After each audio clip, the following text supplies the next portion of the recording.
Silakan duduk Bapak Ibu. Selamat siang. Selamat siang Bapak Ibu. Selamat siang. Jam segini belum pada bangun ya. Baik. Nah, siang hari ini sesuai dengan apa yang saya sampaikan atau yang saya kirimkan, tema yang mau saya sharingkan siang hari ini adalah realitas hidup manusia, ya. Realitas hidup kita semua. Bapak Ibu tahu nggak realitas hidup kita itu apa di dalam dunia ini? Ada yang pernah berpikir nggak, apa sih sebetulnya realitas hidup kita di dunia ini? Saya nggak tahu Bapak Ibu setuju apa tidak, tapi saya memiliki satu pandangan. Hidup manusia itu realitasnya cuma satu Bapak Ibu, masalah hidup. Ini realita yang tidak bisa dihindari dan tidak bisa kita lari daripada faktanya. Nah, kalau saya tanya sekarang Bapak Ibu, ada nggak yang nggak punya masalah dalam hidup ini? Boleh angkat tangan? Nggak ada ya? Nggak ada apa nggak ngerti nih Bapak Ibu? Ya, manusia tuh hidup pasti bermasalah, dan hidup manusia itu dari masalah ke masalah ke masalah. Kok bisa begitu ya? Nah, justru dengan masalah kita hidup di zaman modern ini, itu membentuk kita untuk kembali ke rancangan Allah semula. Kok bisa gitu? Ya karena masalahnya muncul di saat manusia itu diciptakan. Ya. Dari manusia diciptakan itu sebetulnya sudah ada masalah Bapak Ibu. Saya belajar dari Alkitab, makanya tadi saya katakan Bapak Ibu setuju apa enggak? Ini pendapat saya sharingkan ke Bapak Ibu. Kalau kita buka kitab kita waktu manusia diciptakan, Kejadian 1 ayat 28 ya.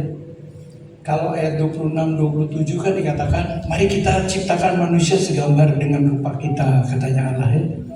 Lalu ayat 27-nya kan, lalu diciptakannya laki-laki dengan perempuan gitu. Jadi manusia itu harus laki-laki dengan perempuan.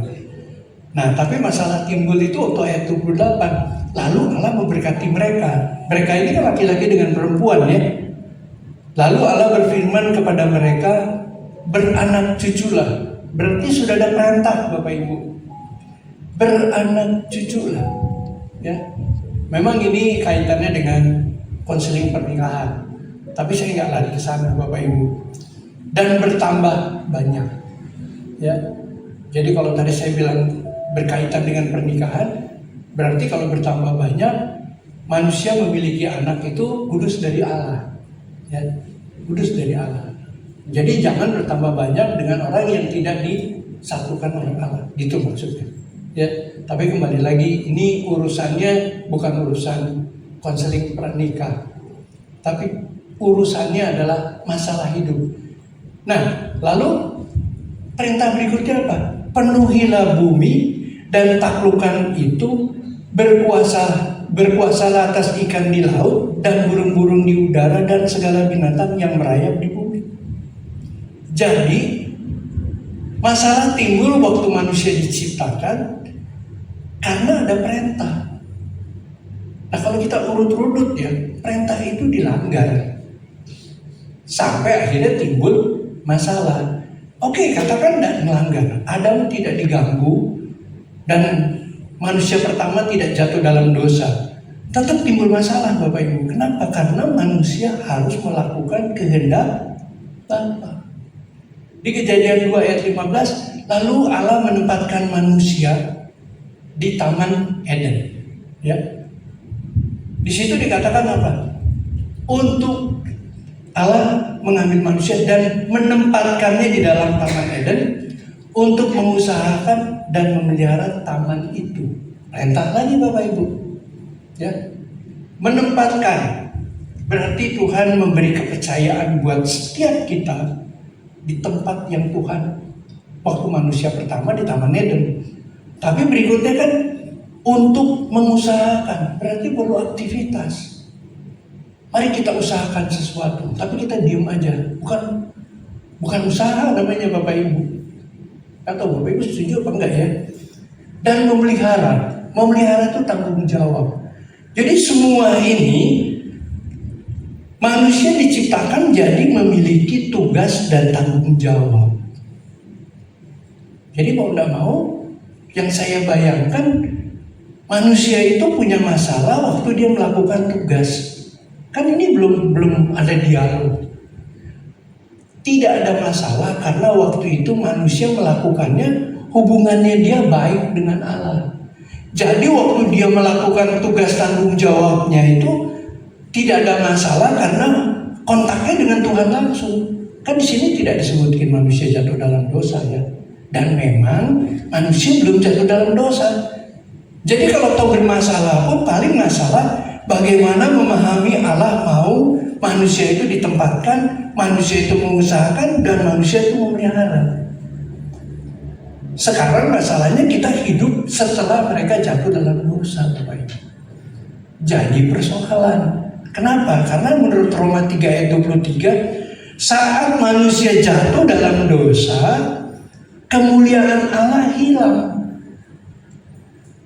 Nah, kalau yang ayat-ayat sebelumnya ini, manusia belum jatuh dalam dosa, manusia itu berbicara dengan Allah langsung. Alkitab mengatakan demikian Bapak Ibu. Jadi waktu mereka ada di Taman Eden, gak ada masalah apa-apa. Bapak tahu kan, Bapak Ibu kan baca ya. Waktu manusia diciptakan kan gak ada pakai baju, dibilang telanjang, betul nggak? Nggak ada masalah, karena otaknya masih kepada Tuhan. Tuhan mau apa ya? Bukan masalah telanjangnya. Begitu dia jatuh dalam dosa, otaknya jadi ngeres. Alkitab mencatat mereka sadar kalau mereka telanjang. Sobat gitu kalau telanjang. Waktu dari awal diciptakan kan telanjang juga nggak apa-apa, nggak timbul. Otaknya nggak jatuh dalam dosa, Bapak Ibu. Ya.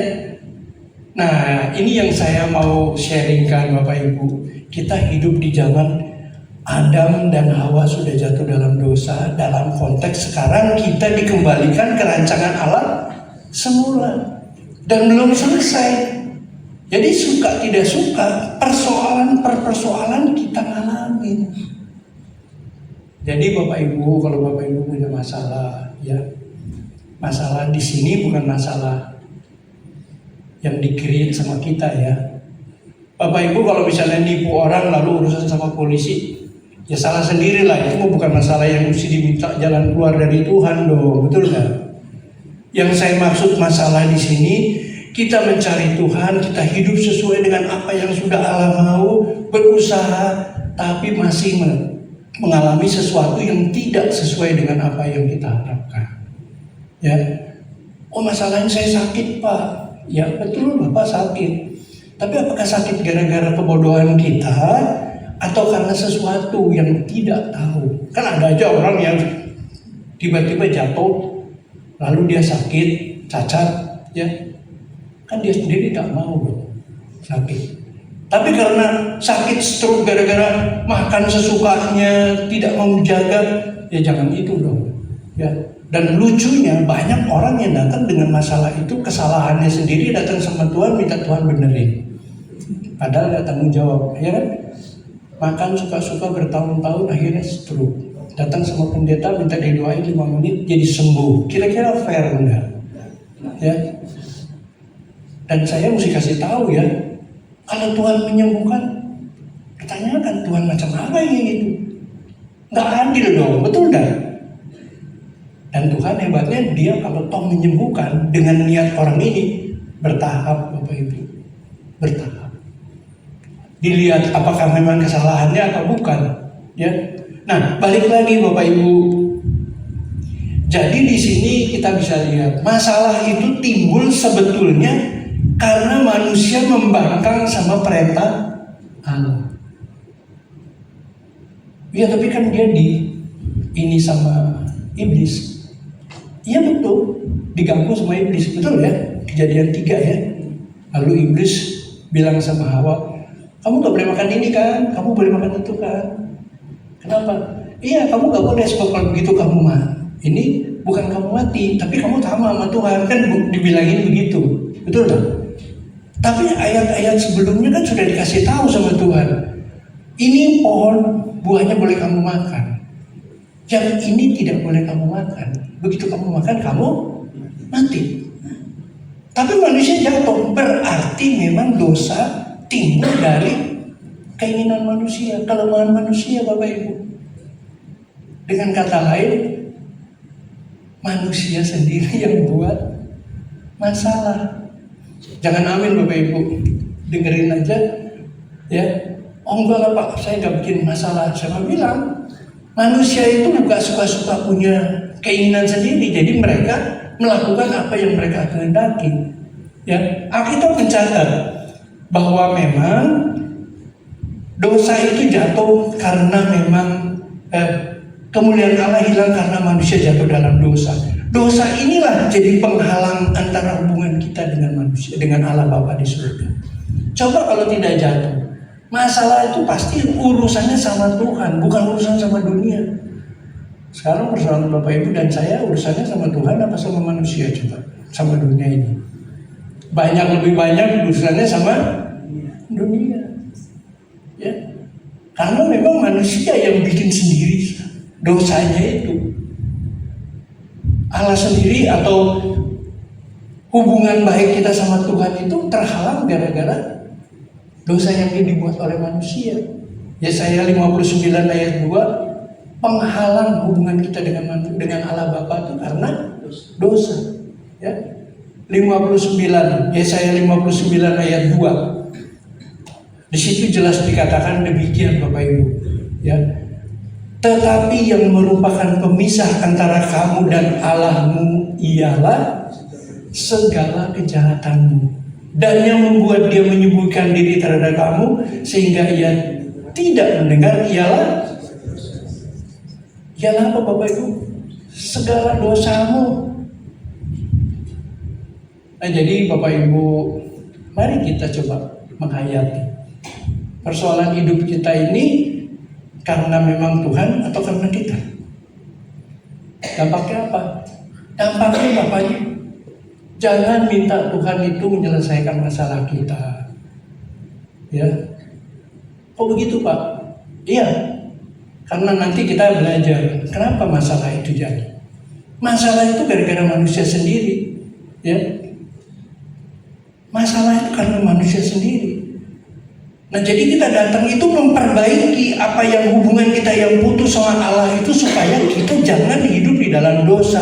Kalau hidup tidak dalam dosa, masalahnya pun urusan kita dengan Allah, bukan urusan yang ada di dunia ini, Bapak Ibu. Itu baru nanti kita bisa dikembalikan ke rancangan Allah semula. Diciptakan segambar dengan rupa Allah. Karena tugasnya Tuhan Yesus kan membawa kita kembali ke rancangan Allah semula. Kenapa dikembalikan? Ya karena itu terputus, jatuh dalam dosa. Sampai di sini Bapak Ibu dengar ya apa atau bisa baca ya benang merahnya antara hubungan kita, pengembalian kita kepada rancangan Allah semula dengan apa yang kita alami di dunia ini, Bapak Ibu.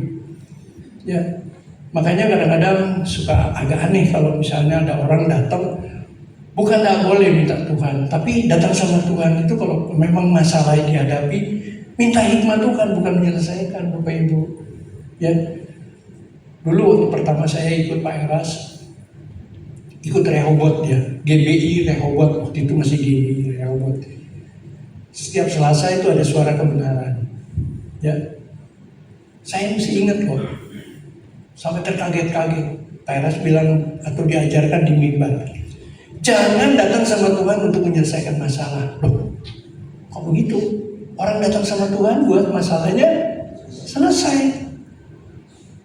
Nah sekarang ada orang yang datang dengan masalah lalu datang ke pendeta, saya punya masalah, tolong didoain. Kalau seandainya Tuhan mengizinkan masalah itu, berarti Tuhan lagi membentuk orang ini kan dengan masalah. Setuju nggak?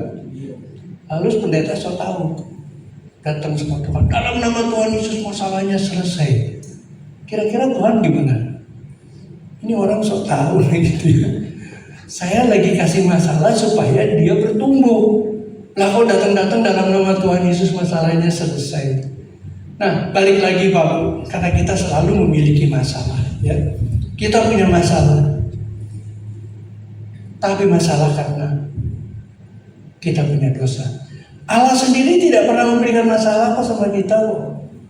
Ya, enggak. Masalah itu di-create oleh ketidaksetiaan manusia terhadap Tuhan. Coba kita baca di Yakobus 1. Yakobus 1 ayat 13. Ya.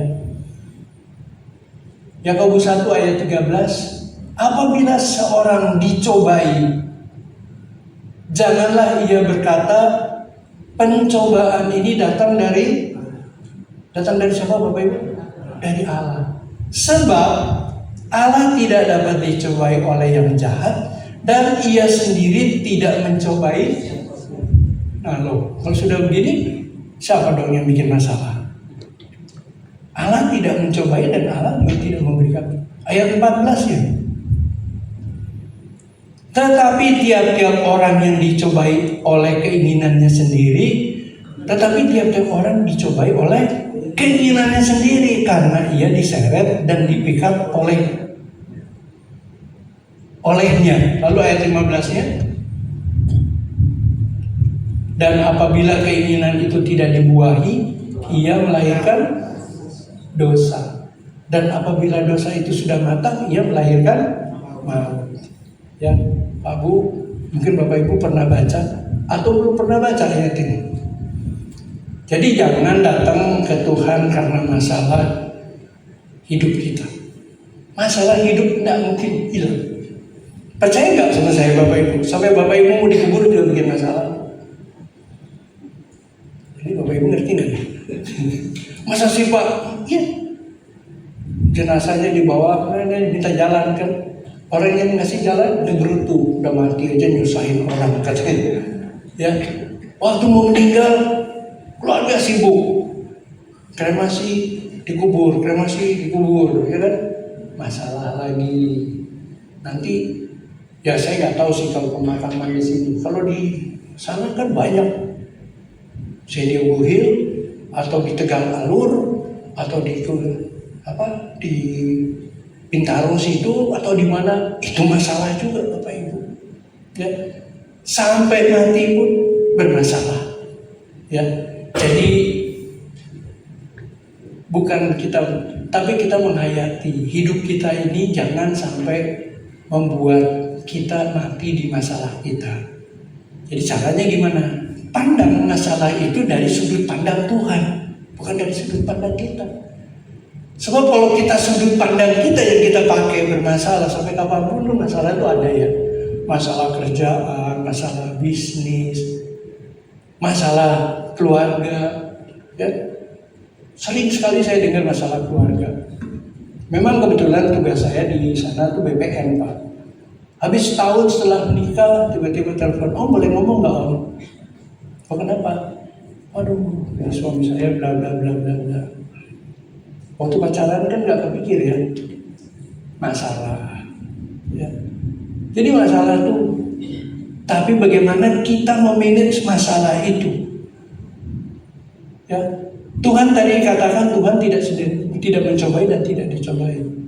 Tapi satu hal, Tuhan mengizinkan kita memiliki masalah. Kenapa? Tuhan mengizinkan kita punya masalah. Kita bergumul sama Tuhan, apa yang harus kita lakukan? Sekali lagi, bukan minta diselesaikan.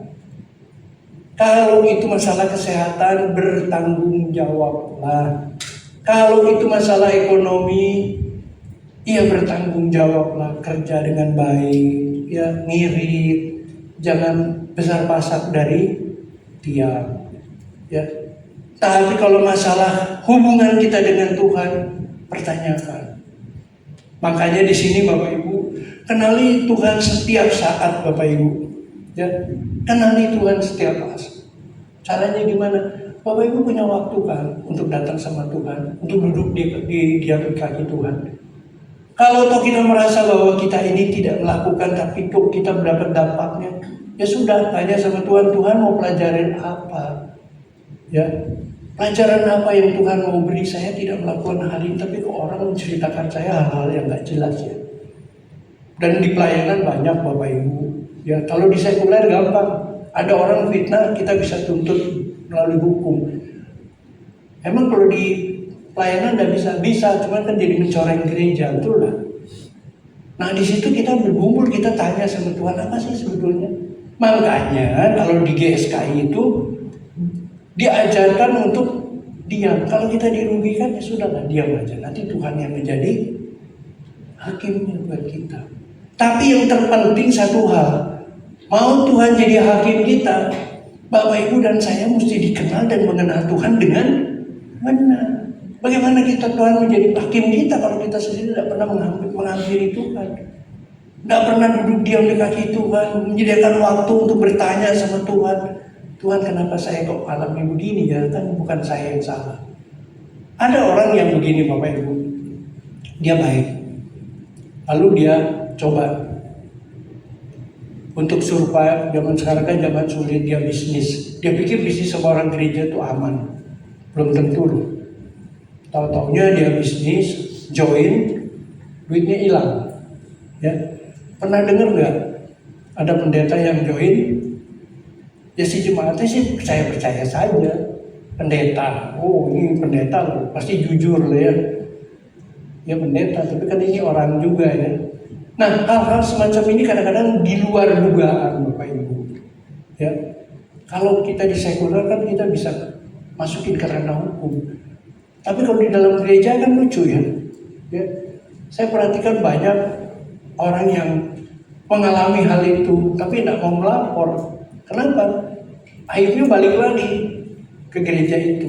Nah, intinya gini Bapak Ibu, kalau masalah-masalah itu yang kita hadapi, ya kita tetap bertanya sama Tuhan, kenapa kok hal ini bisa terjadi? Apa yang Tuhan mau? Jangan doain nanti kamu ya dibalas sama Tuhan, kamu bakal rugi. Enggak. Ya, kenapa? Karena masalah demi masalah itu menumbuh kembangkan kehidupan kita Bapak Ibu. Menumbuh kembangkan iman kita terhadap Tuhan. Makanya masalah belum tentu tidak dicabut. Tuhan tidak akan melepaskan masalah, tapi Tuhan mendampingi kita menghadapi masalah-masalah itu. Makanya penting Bapak Ibu, bukan salah sih ikut doa pagi ya, tapi kalau saya lebih menganjurkan Bapak Ibu punya waktu untuk duduk diam di kaki Tuhan secara pribadi. Siapapun kita. Oh saya masih anak muda Pak, sibuk. Sesibuk apa sih anak muda? Ya, sibuk paling kan gaul sama teman-temannya.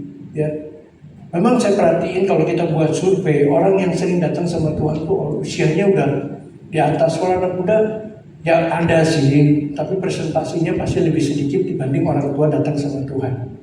Ya, kenapa? Karena masalah nggak mungkin lari dari siapapun juga, mau itu muda, tua, maupun sudah di ujung. Ya, kalau sudah di ujung, persoalannya apa? Nanti yang jemput siapa? Kan gitu ya. Kalau sudah sakit-sakitan, nanti yang jemput siapa? Itu kan masalah juga ya. Makanya kalau kita seandainya kita tahu masalah kita, penyakit kita sudah tidak bisa lagi, kalau kita datang sama Tuhan, kita tinggal tanya, Tuhan, saya sudah berkenan belum? Satu saat kan kita dipanggil, ya sudah, nggak masalah. Nah jangan cari datang sama Tuhan itu supaya masalah itu diangkat. Bisa saja Tuhan angkat, tapi ada lebih baik kalau kita justru datang sama Tuhan supaya kita tahu, karena Tuhan akan memberi kita kekuatan. Ya, datang sama Tuhan, cari dan dapatkan Tuhan serta kekuatannya. 1 Tawarik 16 ayat 11. Ya, 1 Tawarik 16 ayat 11. Alkitab mencatatnya. Cari Tuhan serta kekuatannya Bapak Ibu, supaya kita tahu apa sih yang Tuhan mau. Carilah Tuhan dan kekuatannya, dan carilah wajahnya selalu. Nah pertanyaannya bukan menghakimi. Bapak Ibu punya waktu nggak untuk ketemu Tuhan setiap hari? Halo? Ini nggak ngerti bahasa Indonesia. Sayangnya nggak bisa bahasa Bali sih ya. Jadi ya, tapi intinya gini Pak Bu, duduk diam di kaki Tuhan itu bukan sekedar doa terus minta, bukan ya. Perkarakan hidup kita. Tuhan, kemarin saya melakukan hal-hal yang mungkin tidak bisa. Minta ampun. Apalagi Tuhan yang sekarang saya tidak menyenangkan hati Tuhan. Ya, nanti Tuhan garap, Bapak Ibu. Nanti Tuhan garap melalui hidup kita, melalui hikmat. Ya, digarap. Jadi bukan datang karena kesulitan-kesulitan kita, tapi datang sama Tuhan untuk mengetahui apa yang harus kita lakukan. Ya, apa yang harus kita perbaiki. Nanti dari situ Tuhan buka jalan. Ya, kalau di 2 Petrus 3 ayat 18, kita mengenali Tuhan dari hari ke hari. Nggak mungkin kita kenal Tuhan kalau kita nggak pernah menghampiri Tuhan. Ya, jelas di 2 Petrus 3 ayat 18 itu kenalilah Tuhan. Kenali itu artinya alamilah hidupnya Tuhan di dalam hidup kita. Tetapi bertumbuhlah dalam kasih karunia dan dalam pengenalan. Kata pengenalan di sini mengalami, Bapak Ibu. Knowing by experience istilahnya. Ya, kalau bahasa Yunaninya ginosko. Jadi kita mengalami, kita tahu Tuhan, kita kenal karena kita mengalami hidupnya Tuhan di dalam diri kita. Nah, setiap masalah itu kita bisa tanya sama Tuhan. Kira-kira Tuhan mau bicara apa sama kita? Tuhan itu mau kita ini melakukan apa? Karena tadi masalah belum tentu diangkat sama Tuhan, tapi Tuhan datang. Tuhan membawa, Tuhan memberi kekuatan, kita bisa melewati masalahnya. Gitu. Nah, di situ mulai dibentuk, Bapak Ibu. Dibentuk. Setiap hidup kita, langkah hidup kita makin hari makin disempurnakan. Ya, karena yang namanya dikembalikan ke rancangan Allah semula itu menjadi seperti Bapa di surga yang Sang Pencipta. Karakter yang dipakai itu karakter Kristus. Kalau bicara karakter kan berapa kali saya ada di sini selalu saya diskusiin ya. Saya kira Bapak Ibu udah tahu lah karakter Kristus kayak apa sih. Ya. Tapi memandang masalah ini kadang-kadang orang melihatnya jadi terbalik, Bapak Ibu. Datang sama Tuhan supaya di ini baru mau cari karakter. Enggak, cari karakter Tuhan dulu, baru nanti Tuhan mengiringi hidup kita. Nah, kita kenal Tuhan, kita berjalan bersama Tuhan, Tuhan buka jalan. Ya. Dan yang ada ancaman buat kita kalau kita nggak mau datang sama Tuhan. Di Yesaya 55 ayat 6 itu dikatakan gini, temuilah Allah selagi berkenan. Artinya apa? Tuhan satu saat nggak mau berkenan, dia nggak berkenan dia temuin tuh Pak. Kalau misalnya tidak begitu ya, nggak mungkin di Yesaya 55 dikatakan demikian. Nanti kita juga nggak bisa bertanya sama Tuhan, Tuhan mau ngajarin apa? Karena Tuhan sudah nggak mau lagi berkenan ditemui kita. Carilah Tuhan selama Ia berkenan ditemui. Berserulah kepadanya selama Ia dekat. Ada dua hal. Pertama, kemungkinan dia nggak mau ditemui. Yang kedua, dia nggak dekat lagi. Ya. Kalau sudah seperti itu, Bapak Ibu, hidup kita ini hidup dengan segala masalah. Dan percaya sama saya, kalau kita mati dengan masalah-masalah kita, Bapak Ibu dan saya tidak bisa dibentuk untuk dikembalikan ke rancangan Allah semula. Ya, ngeri. Oh iya, Bapak Ibu mesti dengar yang begini-begini, bukan yang senang menyenangin. Kalau mau menyenangin ya, carilah gereja yang menyenangkan, yang ajarannya menyenangkan. Datang sama Tuhan, everything okay. Ya, iman anak orang-orang di GSKI itu iman mahasiswa, bukan iman TK, bahkan bukan iman SMA sekalipun. Ya, kok begitu Pak? Nah, emang mau gimana cuma GSKI? Makanya orang nggak begitu suka kan sama GSKI kan? Kenapa? Karena yang diajarkan itu bagaimana kita menyenangkan hati Tuhan, bukan Tuhan menyenangkan kita. Bagaimana kita memperkarakan hidup kita, bukan memperkarakan kehendak kita di hadapan Tuhan, Bapak Ibu. Amin kan? Amin. Iya, supaya kita benar-benar dikembalikan ke rancangan Allah semula, segambar dengan rupa Allah. Kan masalahnya kan titik tolaknya, titik beratnya itu gara-garanya jatuh dalam dosa, betul kan? Kan semua intinya itu kan. Akhirnya kita lepas. Akhirnya terpaksa kalah karena kasihnya kan dunia ini kasih putra tunggalnya, gitu. Nah sekarang kita hidup di dalam masa penyempurnaan ini, tak lari dari masalah. Lah kalau si iblis telengsut kita dengan masalah-masalah jadi fokus hidup kita, nggak kembali Bapak Ibu, nggak kembali. Ya, saya nggak katakan bahwa kita tidak akan punya masalah. Nggak, saya juga tahu lah masalah kita ini kan beda-beda ya. Tapi pandang Tuhan dan lihat masalah itu dari sudut Tuhan, bukan dari sudut manusia, Bapak Ibu. Ya, dari sudut Tuhan. Kalau kita memandang apa yang Tuhan mau kita lakukan, apa yang Tuhan mau atau tujuan Tuhan dengan mengizinkan kita mengalami masalah, nanti Tuhan bentuk, ya, karena itu tadi deh, realitas hidup manusia itu cuma masalah, apa sih? Gak ada lagi kok, ya, gak punya duit masalah, ya kan? Baru ngomong sama teman ngomong sedikit tersinggung, masalah, gak ada yang, oh kita nggak bermasalah, bohong banget lah, ya, bohong banget. Pasti bermasalah. Ya. Ini bapak-bapak yang sudah sama seperti saya, sudah usia sekian puluhan tahun berkeluarga. Ya. Kalau dulu kalau dia ngomong senang ke kuping, terus sekarang kalau senang ngomong, kamu ini ngomong saya enak kayak gitu ya, mikir. Masalah juga Bapak Ibu. Ya. Kenapa? Ya karena hidup ini penuh dengan masalah, dan masalah itu sengaja di-create supaya kita jangan jadi sempurna seperti yang Allah mau, ya.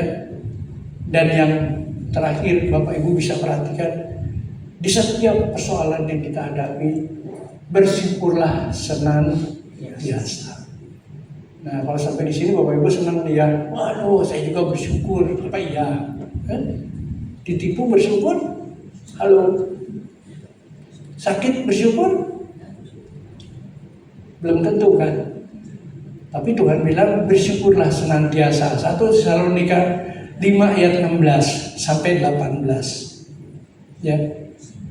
Dikatakan di situ di 1 Tesalonika 5 ayat 16, tetaplah bersukacitalah, ya. Bersukacitalah senantiasa, gitu ya.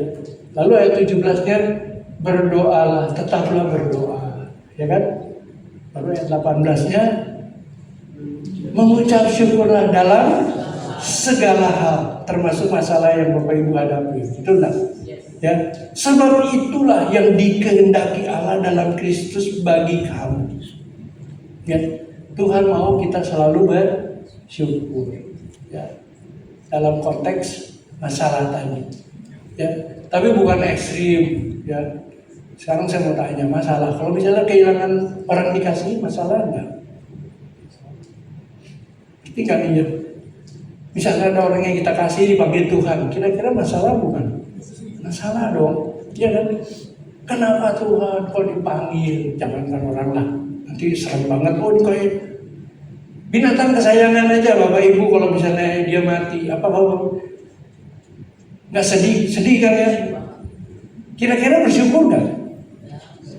Waduh mati, enggak kan? Padahal binatang. Tapi di sini bersyukurlah dalam segala hal. Nah, kalau sekarang orang yang kita kasih bersyukur nggak kalau dipanggil Tuhan? Ayo, jadi Bapak Ibu ngerti nggak nih yang saya tanya? Persoalannya kecil Bapak Ibu. Tapi karena kita ngadapin dari hari ke hari masalah terus, makanya saya bilang pandangannya itu pandangan Tuhan. Di saat kita bersyukur kita punya masalah, Tuhan buka jalan. Nih loh maksud saya begini, dengan masalah yang kamu hadapin tuh, Tuhan akan memberikan kita penjelasan.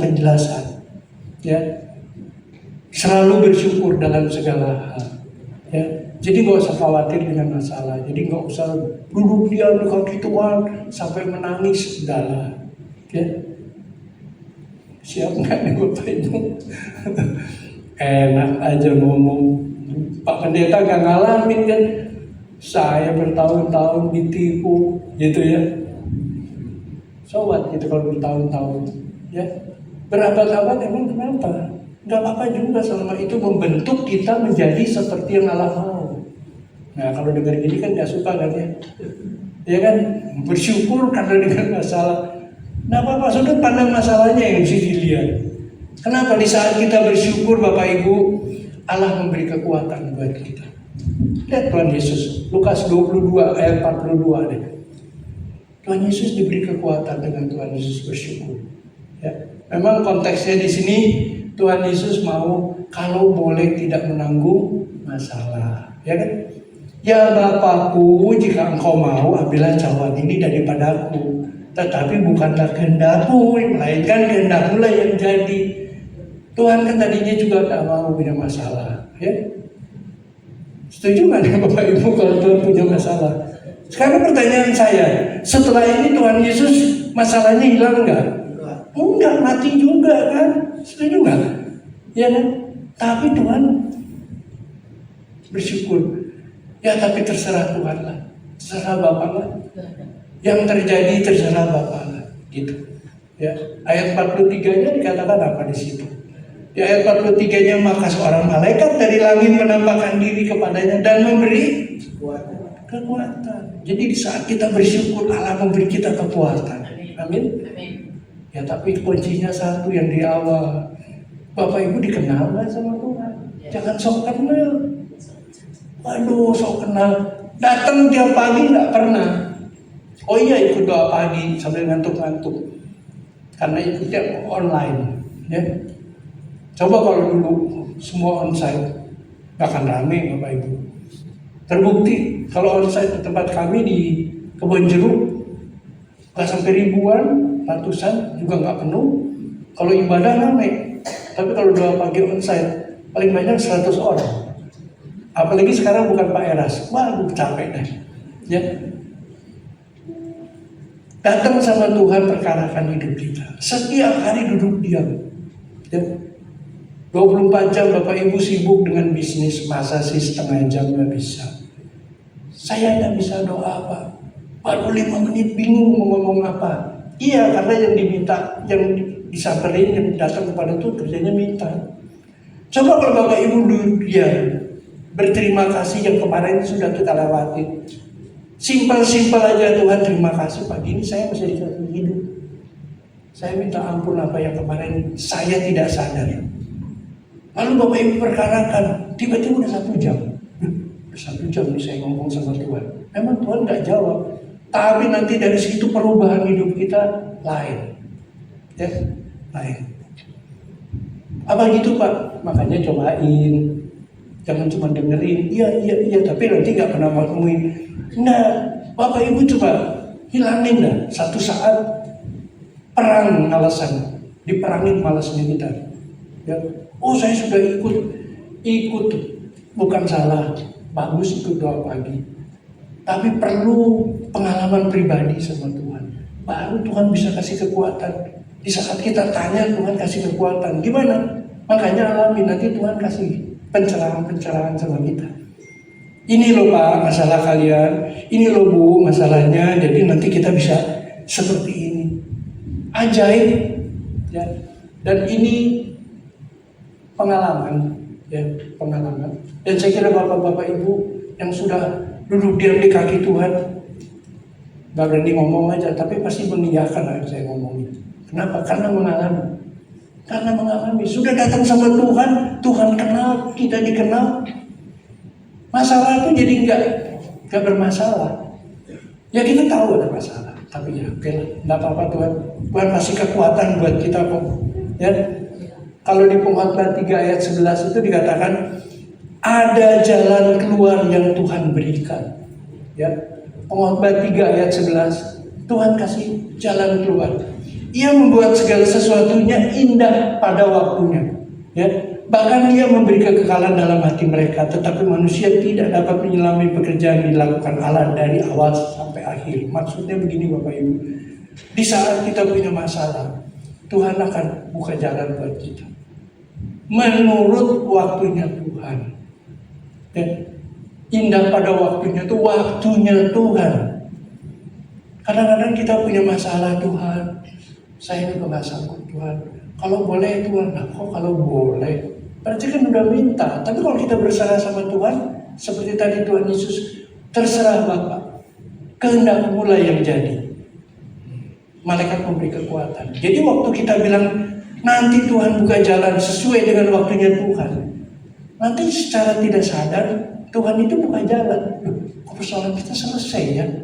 Gitu. Gak tahu Bapak Ibu pernah ngalamin nggak? Pasti punya. Cuma nggak sadar. Ya, nggak sadar. Cuma tiba-tiba, oh habis ditolong sama si Agung. Dia lupa yang nolong itu atas hikmat Tuhan.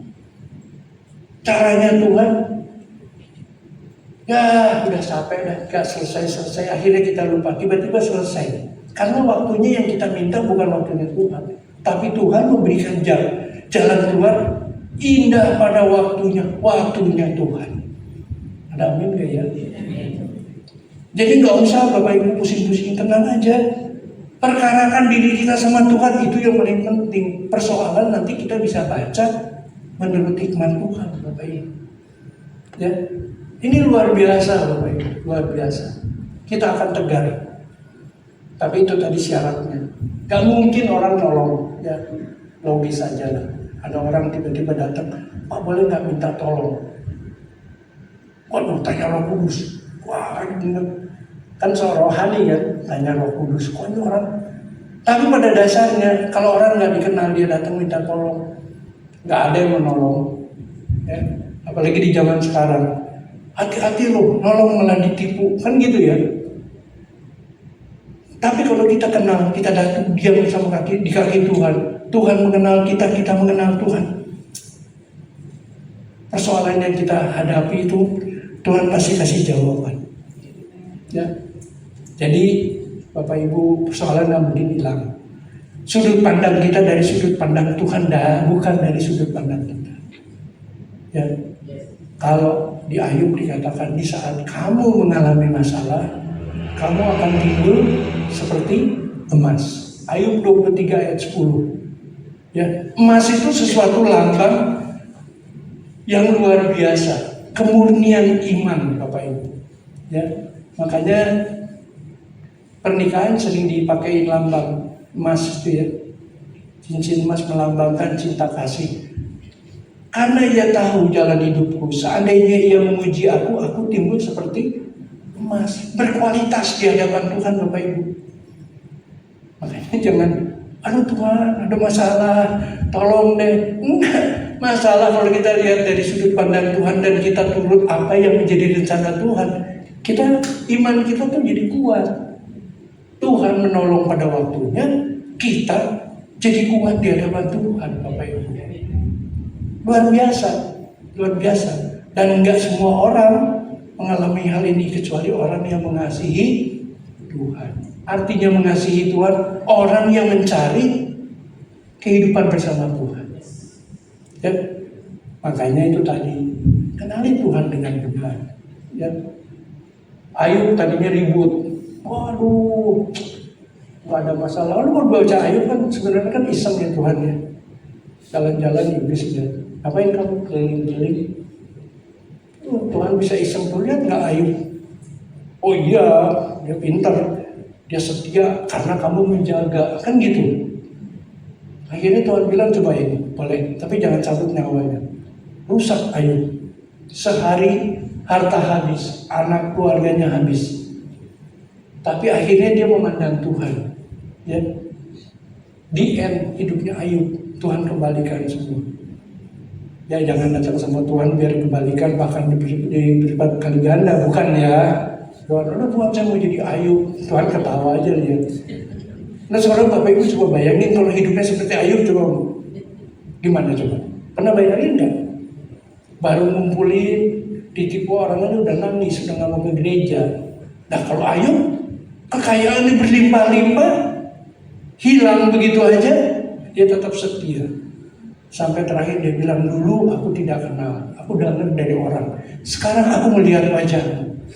Sekarang aku tahu karena aku mengalami Tuhan. Jadi kalau Bapak Ibu mau jadi Ayub, alami Tuhan.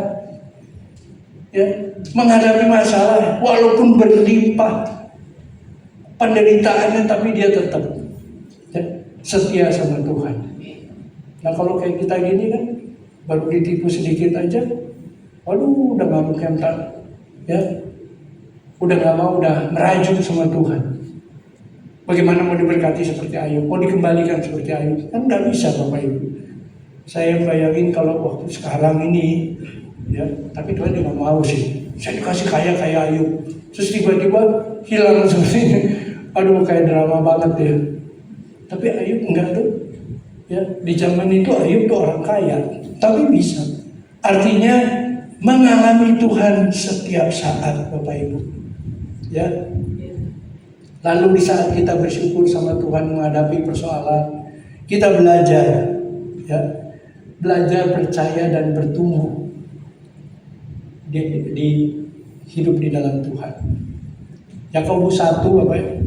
Yakobus 1 ayat 2 sampai 4. Ini luar biasa Bapak Ibu.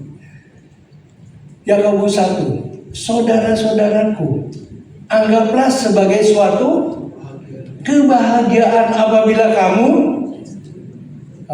ini nggak ada yang mau jawab, nggak ada yang mau baca.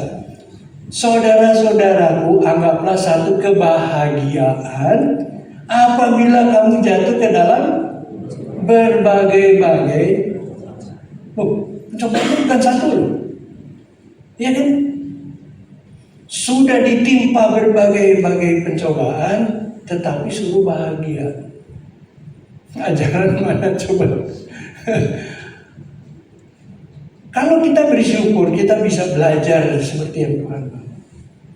Apapun persoalan bertubi-tubi, kan di sini dikatakan berbagai-bagai pencobaan. Baru satu pencobaan aja udah nangis, sudah kabur dari Tuhan. Apalagi ini berbagai-bagai pencobaan. Ada yang berani mau coba, Bapak Ibu? Berbahagia dari berbagai-bagai pencobaan? Nggak mau kan? Ya. Nah makanya kalau dekat sama Tuhan, kita memandang masalah itu dari sudut pandang Tuhan, bukan sudut pandang kita. Kita akan kuat, Bapak Ibu. Ayat 3-nya. Sebab kamu tahu bahwa ujian terhadap imanmu itu menghasilkan. Nah, tadi pencobaan-pencobaan itu ujian terhadap iman kita, Bapak Ibu. Apakah kita memandang masalah berserah sama Tuhan, apa kita memandang dari sudut hidup kita? Nah, di sini dikatakan menghasilkan ketekunan. Ayat 4-nya. Dan biarkanlah keturunan itu memperoleh buah yang matang supaya menjadi sempurna dan utuh dan tak kekurangan suatu apapun. Tuh. Jadi di saat kita bersyukur menghadapi semua masalah yang kita alami, pertumbuhan kita, ya, rohani kita. Yang dimaksud rohani di sini, kualitas hubungan kita sama Allah semakin hari semakin meningkat. Bahkan di sini dikatakan kamu menjadi sempurna. Ini kan senada dengan Matius 5 ayat 48. Sempurnalah kamu karena Bapakku yang di surga adalah sempurna. Sempurna di mata Tuhan. Ya. Sempurna hidup di mata Tuhan. Kalau sudah seperti itu Bapak Ibu, ya masalah boleh datang, ya masalah boleh datang, tapi kita tidak akan goyah, ya justru semakin masalah itu semakin datang kita semakin dikuatkan. Nah justru disitulah segambar dengan rupa Allah itu lebih mudah terwujud. Segambar dengan rupa Allah itu adalah gambarkan Selem sama Demut. Selem itu pikiran, perasaan, dan kehendak. Semakin sama dengan Tuhan, berkualitas sama dengan yang Allah mau. Kita dibentuk di situ Bapak Ibu melalui persoalan hidup. Kenapa sekarang kita hidup di zaman yang dimana orang manusia pertama jatuh dalam dosa? Kan Tuhan Yesus belum datang nih. Jadi kita masih bisa di dalam di dalam proses kita menjadi seperti yang Allah mau. Ya tentunya dengan masalah-masalah. Ya. Amin Bapak Ibu. Amin. Jangan pokoknya saya nggak mau ada masalah. Benar, masalah nggak mungkin hilang kok. Benar. Nanti Bapak Ibu buktiin. Selesai dengan masalah ini, muncul masalah begitu. Selesai dengan masalah itu, ini bukan nubuatan, enggak. Realitas hidup. Realitas hidup kita orang percaya. Di situ makanya kita perlu berjuang, Bapak Ibu. Berjuang untuk tahu apa yang Allah mau dalam hidup kita. Ya, boleh beri tangan buat Tuhan. Berjuang. Nggak gampang Bapak Ibu, tapi bisa. Bukan sulit, tidak mudah. Ya, kalau sulit kok kayaknya kalau dibilang sulit, kayaknya nggak ada effort lagi. Tapi kalau dibilang tidak mudah, di saat kita berusaha kita bisa. Karena Tuhan buka jalan. Makanya nanti kalau sudah pulang, Bapak Ibu punya masalah, dan saya tahu pasti kita semua punya masalah, duduk diam di kaki Tuhan. Ya, tanya sama Tuhan, Tuhan mau ngajarin apa sama saya? Ya, tapi kembali lagi dalam hal ini persoalan yang Tuhan kasih itu bukan karena kesalahan dan bukan karena kebodohan kita, ya, tapi karena memang Tuhan izinkan. Ya, persis kayak Ayub tuh nggak bikin salah apa-apa kok, tiba-tiba mengalami masalah sampai seperti itu. Teman-temannya udah meledek dia, ngapain tuh? Istrinya aja sampai menghujat, ngapain kamu mesti menyembah Allah? Sementara dia sudah dibuat sedemikian terpuruk. Sudut pandang kita samain sama sudut pandang Tuhan. Dari situ Bapak Ibu boleh camkan, boleh bukti. Hidup kita merdeka, Bapak Ibu. Benar, merdeka. Tapi itu kuncinya. Datang sama Tuhan, pertanyakan, Tuhan kenal kita enggak? Jangan kita sok kenal. Aku mengenal Tuhan, Tuhan kenal siapa ya kamu ya? Enggak tahu. Kenapa? Karena kita enggak hidup di dalamnya. Kita cuma tahu Tuhan itu baik, Tuhan ini, dan kita manfaatin kebaikan Tuhan. Tapi kita tidak pernah memberikan apa yang Tuhan mau. Jadi akhirnya hidup dengan segala masalah-masalah. Ya, saya senang bisa sharingkan soal ini. Kenapa? Karena zaman sekarang makin hari juga kehidupan makin sulit, Bapak Ibu. Ya, makin sulit. Oke, yang kerja diancam PHK, yang bisnis, apakah kira-kira sebaik dulu? Nah, dunia tuh semakin hari semakin menyaring orang-orang yang mau setia sama Tuhan apa setia sama dunia ini.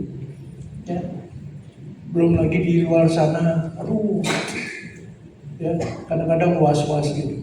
Ini kok perang dulu gitu ya. Pasti kan Bapak Ibu juga kan mikir kan, ini Tuhan, ini bangsa pilihan menang gak nih ya? Apalagi karena di sini yang saya perhatiin kan yang disiarin itu kan yang bukan yang dari kita gitu loh. Ini bukan ngomong politik Pak, ya, tapi ini memberi pengertian bahwa kita dunia ini tidak aman, Bapak Ibu ya.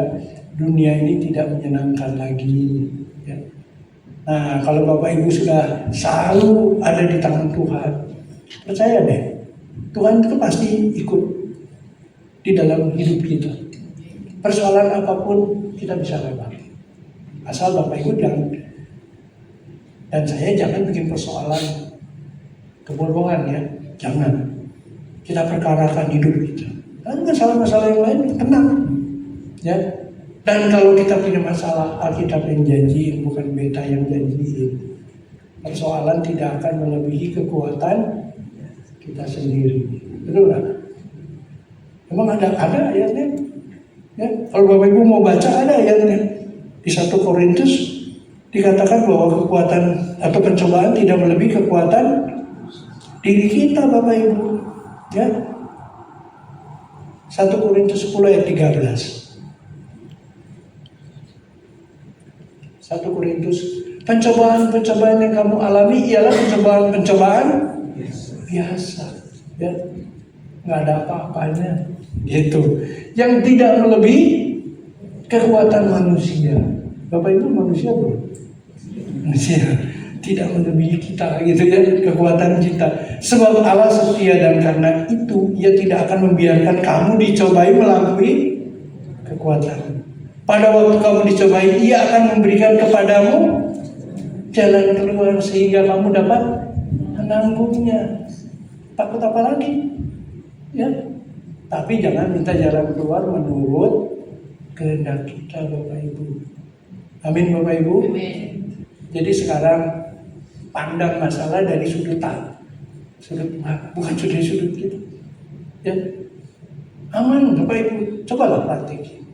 Kita nggak akan lagi pusing-pusing, apalagi cuma persoalan nggak punya duit, nggak tahu mau makan apa. Aduh tuh, ya terlalu kecil buat Tuhan. Ya, terlalu kecil buat Tuhan. Promosiin Tuhan bukan pengalaman hidup. Pengalaman hidup. Ini kalau mau ngomong sombongnya ya, Saya bukan orang-orang kaya sekali, tapi setiap kali Tuhan izinin saya melayani, sampai ke Bali pun bisa kok. Ya, sampai ke Bali bisa. Kenapa? Ya udah saya serahin Tuhan, Tuhan mau melayani saya mesti ditempatkan di mana? Tuhan mau saya melayani di mana? Ya sudah. Ada aja Tuhan. Ya.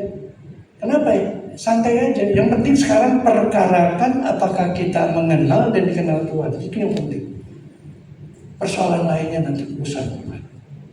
Ya. Mau coba? Ya, amin. Tapi cuma satu loh yang menebak. Yang penting satu juga bisa menyebar ke yang lain. Ya. Tapi saya yakin lah, yang lain nggak menjawab. Tapi dalam hati, iya Pak, pasti saya coba, pasti saya kenali Tuhan dengan baik. Ya. Ingat ya, temui Tuhan selama masih mau ditemui. Sebab satu saat nggak mau ditemui, kita menemuin siapa Tuhan. Ya, selesai hidup kita lewat begitu aja, Tuhan nggak kenal, Tuhan nggak jemput. Karena kan orang Kristen kalau selesai dalam hidup ini kan nggak penting siapa yang nganter, tapi siapa yang jemput. Aduh, kok lari ke sana apa ngeri ya Pak. Sini. Ya mesti sadar. Tapi balik lagi Pak Bu, ya, saya mau ingatkan masalah nggak mungkin lari dari diri kita. Ya. Tapi kekuatan Tuhan ada sama kita. Ya, makanya perbaikan setiap hari sama Tuhan. Perkarakan hidup kita kira-kira sudah berkenan atau belum? Ya, jangan bilang, oh saya harus ini. Semua ada kelasnya, semua ada kualitasnya. Ya. Tentunya seperti umur saya ini yang sudah ibaratnya sudah pegang boarding pass, tinggal pesawatnya dibuka, panggilan masuk terbang. Harus lebih memperkarakan hidup kita. Ya, bukan berarti yang muda-muda aman ya, karena yang gugur bukan cuma daun kering, daun muda juga bisa gugur. Mudah-mudahan Bapak Ibu nangkap sesuatu apa yang saya sampaikan. Ya, tidak usah khawatir, tapi duduk di kaki Tuhan. Ya, kita akan bertumbuh. Alami ya, mari kita dudukkan.